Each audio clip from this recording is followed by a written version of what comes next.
Apa yang terjadi dengan perkara beras ini, kita perbincangkan bersama dengan Menteri Perdagangan Zulkifli Hasan. Pak Menteri, terima kasih sudah bersama Nilu. Sehat selalu Pak Menteri. Iya, sama-sama Nilu. Saya lihat Pak Menteri selalu berkeliling, pantau pasar. Iya, Terakhir kita masih tahu persis apa masalahnya, sehingga kita bisa memberikan solusi yang terbaik. Jadi apalagi apa, beras ini kan kebutuhan sangat mendasar rakyat kita gitu ya. Jadi persoalannya kan supply and demand biasa. Kalau suplainya kurang, pasti harganya naik gitu. Kalau suplainya banyak, biasanya harganya tetap atau harganya bahkan turun. Itu rumus sederhana. Nah, sekarang ini beras premium lokal barangnya kurang. Kenapa barangnya kurang? Karena kita musim tanamnya geser. Kenapa geser? Karena ada perubahan iklim karena El Nino. Di seluruh dunia, bukan cuma kita. Ya, kita baru nanam. Harusnya sekarang panen, ini nanam. Karena kemarin kemaraunya panjang kan. Nah, kalau nanamnya sekarang, panennya nanti kan. Ya. Nah, tentu panennya diperkirakan Maret ini ada sedikit, April, Mei baru banyak gitu. Kalau kita bicara soal musim ini Pak, ada pergeseran, kan dari tahun lalu sebenarnya ya sudah mulai terjadi. Maka dari tahun lalu... Itu tahun baru kemaraunya kan, baru sekarang hujannya Januari. Iya, makanya petani bergeser nanamnya ya. Iya. Oke, artinya gitu. Sudah bisa diprediksi seharusnya. Oh iya pasti, udah Januari, tahun yang lalu gitu. Ini kemudian ketika harga beras melambung seperti ini, dianggapnya kok tidak ada mitigasinya nih, kenapa? Apa yang benar salah berasnya di sini? bukan melambung, beras lokal premium yang naik. Kalau beras banyak, kenapa? Banyak gimana? Loh, pemerintah impor 3,8 juta. Yang baru masuk 500.000 bukan Pak? Sudah masuk. Jadi stok bulog 1,4. Kemudian akan masuk 2 juta lagi, tambah 1,6 juta lagi. Banyak berasnya. Cuma beras kita kan biasa. Makan beras premium lokal. Ya pasti yang dicari itu. Jadi kalau bagus, beras yang impor bagus nggak? Bagus. Dari Pakistan. Nah, kita harapkan masyarakat bisa, karena ini belum panen. Kalau beli premium, beras Cianjur, beras lokal semua, kan berasnya kurang. Kalau itu dikejar terus ya pasti naik gitu. Dan kita berharap ini ada nih, bagus, harganya dijamin oleh pemerintah, tinggal pindah. Tapi Pak begini, kalau ada yang menyebut bahwa beras kita sampai harganya mahal, terus ada kelangkaan, karena ada pembatasan ya, pembelian di retail modern begitu Pak. Karena stoknya kurang, karena ada bagi-bagi bansos. Waduh, ngawur lagi kalau itu mah. Iya, bansos itu diperlukan dari dulu. Karena tapi ini sekaligus 6 bulan Pak Menteri. Ada 30 juta, kan tiap bulan. Ada 30 juta yang saudara-saudara kita yang kurang mampu memang itu harus dibantu, ya kan?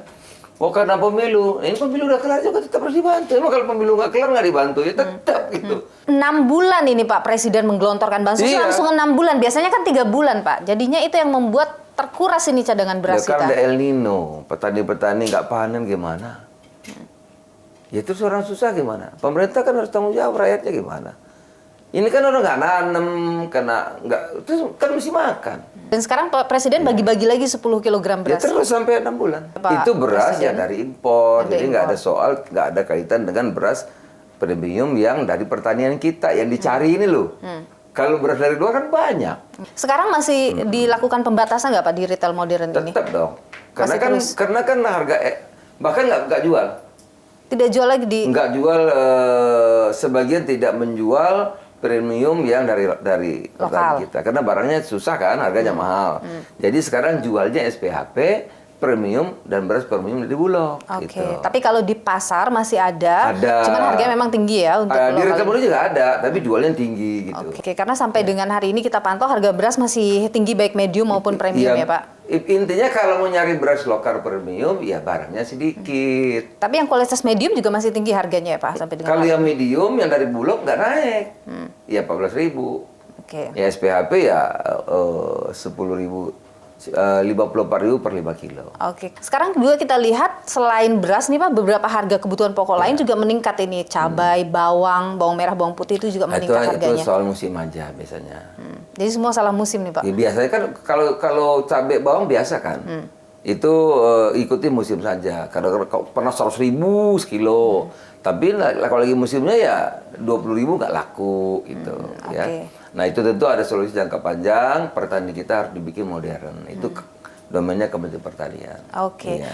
Ini ketika kita sudah masuk bulan Ramadan sebentar lagi, Pak, pasti kebutuhan pokok ketika mau masuk Lebaran itu akan sangat meningkat. Apa kemudian yang mungkin sudah Anda siapkan dari sekarang untuk memitigasi supaya ini bisa ditahan? Pemerintah sudah memutuskan kalau beras itu tahun lalu 3,8 juta, tahun ini 2 juta tambah 1,6 tuh. Oke, 3,6 tahun ini. Iya, banyak tuh berasnya. Belum nanti kan Maret sudah mulai, April sudah mulai panen, Mei sudah mulai panen gitu. Selain beras ini soal kebutuhan pokok apa yang apalagi ya daging sudah, sapi segala macam sudah kita selesaikan semua, tinggal pengusahanya gitu. Insya Allah lah semua bisa diatasi. Jadi kalau ada yang mengaitkan soal harga-harga yang terjadi sekarang dan bansos dengan politik, lihat gimana kalau rakyatnya sekarang bansos itu tidak ada pemilu. Nanti kalau udah pemilu bansos nggak usah dikasih lagi, ya tetap dikasih. Gitu. Jadi Anda mau mengatakan bahwa jangan dikaitkan dengan politik situasi. Iya, tapi kalau orang mau ngomong gitu ya gimana juga ya. Namanya juga demokrasi. Tapi yang terjadi geser tanah. Oke. Petani kita nggak nanam padi, nggak panen, terus masa dibiari. Target Anda kapan ini beras akan mulai stabil harganya, Pak? Sudah ada berasnya. Oke. Ini harganya nih Pak di lapangan. Iya, maksudnya kita itu tinggal masyarakat, kita harapkan kali ini maulah ganti beras premium yang lokal, ini ada berasnya Bulog. Baik, Pak Menteri Perdagangan Republik Indonesia, Pak Zulkifli Hasan, terima kasih sudah berbagi pandangan di Milu. Sehat Nanti selalu, kita ke pasar bareng-bareng ya. Nah, itu yang saya tunggu, harus Pak. Harusnya. Kita lihat. Saudara, apa sebenarnya yang terjadi sampai harga beras begitu tinggi dan bahkan juga sulit ditemukan di pasaran? Kita perbincangkan hal ini bersama ekonom senior Indef, Bustanul Arifin. Terima kasih sudah bersama Niluh, Pak. Sehat selalu. Terima kasih, Mbak Niluh. Harga beras ini tidak hanya mahal, tapi belakangan atau beberapa pekan terakhir itu disebut mulai langka ya ditemukan. Yang premium ini Pak yang sulit ditemukan. Kalau pemerintah mengatakan ini kan karena ada pergeseran masa panen akibat iklim. Terus ada juga pihak-pihak yang menyebut ini karena Presiden Jokowi terlalu jor-joran mengeluarkan bansos. Kalau analisa Anda sebagai seorang ekonom, apa yang terjadi sebenarnya ini? Yang terjadi hari ini memang secara umum neraca beras negatif. Kemudian kami membuat modeling, membuat prediksi, Maret insya Allah positif. Tapi positifnya itu tidak besar, 1 juta ton, 0,9 kalau nggak salah ya, Maret. April mungkin positif besar, artinya April sudah mulai surplus. Jadi yang menyebutkan bahwa ini dampak dari 2023 tidak salah juga, karena memang musim tanam mundur, musim panen pasti mundur ya. Musim panen raya kemungkinan April. Mengapa berkurang? Ya mulai dari neraca dari produksi dengan konsumsi taruhlah konstan. Kemudian Anda sebutkan tadi yang untuk bantuan sosial diberikan semua 3 bulan sebelum pemilu atau mungkin nanti sampai Maret. Ya. Nanti April ada cycle baru dari bantuan sosial itu sampai Juni kalau tidak salah kan. Nah dari sana prediksinya memang mendorong harga menjadi mahal. Ada yang menganalisa begini, ketika stok beras di Bulog menipis begitulah ya karena terkait dengan kemarin cuaca dan lain sebagainya begitu. Pemerintah atau Presiden Jokowi sebelum pemilu kemarin bagi-bagi bansos yang kemudian digelontorkan langsung 6 bulan. Itu menguras isi Bulog. Apakah Anda sependapat dengan itu? Tidak semua, tidak besar. Kalau sasaran bansosnya itu berapa? 21 juta keluarga mungkin ya. Menurut saya juga ada dampak tapi mungkin tidak sedahsyat yang kita duga ya, dugaan saya ya. Itu kan sepanjang stoknya cukup. Okay. Nah kalau stoknya memang tipis itu yang sulit. Masalahnya itu terjadi pada saat tidak musim panen. Mudah-mudahan teman-teman yang di hukum tata negara pikirkan kalau pemilu jangan musim paceklik gitulah. Itu serius itu dampaknya.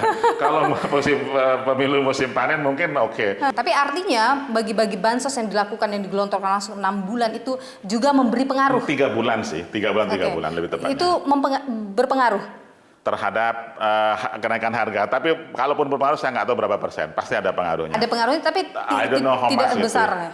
Menurut saya tidak besar. Tapi apakah ini menjadi yang tertinggi yang pernah ada mencatat Anda? Iya benar. Jadi karena sekali lagi dia juga dipush oleh faktor global. Global itu itu harganya rekor. Jadi cek per kemarin seminggu yang lalu, awal minggu maksud saya, itu 620 US dollar per ton untuk medium, premium 680 US dollar per ton. Itu rekor tinggi, kan biasanya 400-500. Dengan demikian, kalaupun pemerintah mengandalkan impor, ya, mengambil barang dari Thailand, dari Vietnam, harganya sudah cukup tinggi. Hari ini sebetulnya sudah direncanakan teman-teman pemerintah itu, saya tanya langsung berapa ya, 2 sampai 2,5 lah perencanaan tahun ini. Menurut saya sih dengan kondisi seperti sekarang harusnya cukup. Karena akan ada musim ekstrim yang lain yang kemungkinan basah tahun ini. Mendak itu mengatakan bahwa tahun ini impor sekitar 3,6, jadi 2 juta plus 1,6. Ya, itu kira-kira angka yang aman begitu untuk menghadapi situasi yang kalau normal perhitungan kami itu 1,5 pun cukup, juta ton stok bulog normal ya. Nah, tapi kalau tidak normal 2/4 gitu, 2 juta 1/4 ton harus ada di Bulog dan harus ada sehingga keleluasaan mereka untuk SPHP, stabilisasi pasokan dan harga pangan itu bisa menjadi opsi. Kalau sekarang ini kita sudah mau masuk Ramadan ya. Ya. Kenaikan harga beras juga terjadi sekarang, kemudian kenaikan harga pangan lain itu kan juga terjadi sekarang. Apa yang harus dilakukan pemerintah untuk kemudian bisa menstabilkan harga sampai di bulan Lebaran nanti? Menurut saya yang teknikal tadi sudah kita sampaikan ya, secara teknis jangan sampai terlambat, SPHP jalan terus. Nah, urusan psikologi pasar perlu dikelola. Itu menurut saya jangan-jangan lebih penting. Lebih penting dalam konteks jangan sampai menimbulkan spekulasi baru. Kemudian sekarang saatnya yang baik untuk betul-betul mulai membenahi sektor hulu dari pertanian ini. Sektor hulu itu artinya apa? Produktivitas ya. Kita capek membahas masalah ekor dari persoalan ini, sementara produktivitasnya nyaris tidak naik, datar saja. Apa kata kuncinya? Mungkin saya terlalu klise untuk mengatakan perubahan teknologi, inovasi gitu. Itu yang nampaknya jarang yang mau berpikir deep seperti itu, berpikir dalam untuk mengatasi persoalan lebih menyeluruh ya. Ini tidak bisa hanya sekedar dikasih benih bantuan pupuk, bukan itu. Ini adalah good agricultural practices didukung oleh research and development yang baik.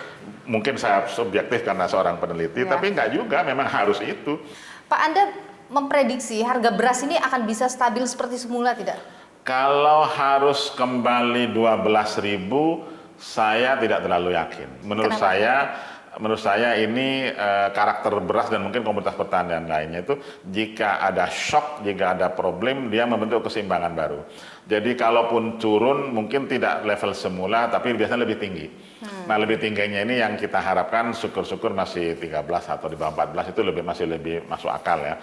Kalau kita berpikir harus kembali di bawah HET, kayaknya kok agak sulit ya. Karena bahan dasarnya, bahan baku gabahnya juga sudah mulai tinggi. Jadi 2024 pemerintah mungkin bisa membuat HET baru gitu? Saya menduga demikian. Angkanya saya pikir kita harus bahas dengan baik. Baik, Pak Busdanul Arifin, ekonom senior dari Indef. Terima kasih sudah berbagi pandangan ini. Sehat selalu, Pak. Sehat selalu, terima kasih.